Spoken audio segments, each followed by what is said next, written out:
Quick question. If you had to pick between the Honor 600 Pro 5G and the Oppo Reno 16 Pro 5G, which one actually comes out on top? I've been testing both, and here's my quick, honest breakdown. Starting with design, both feel premium, but the Oppo Reno 16 Pro 5G has a slightly more refined glass finish and a lighter in-hand feel. The Honor 600 Pro 5G, though, feels a bit more solid and bold. On performance, it's close.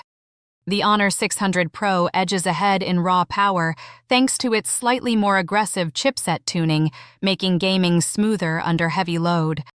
But Oppo fights back with better thermal control and more consistent everyday performance. Camera-wise, Oppo takes the lead. Its image processing is more natural, especially in portraits and low light. Honor still delivers sharp shots, but sometimes overprocesses details.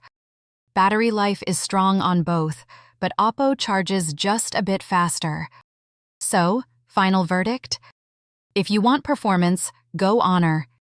If you want balance and better cameras, Oppo wins this round.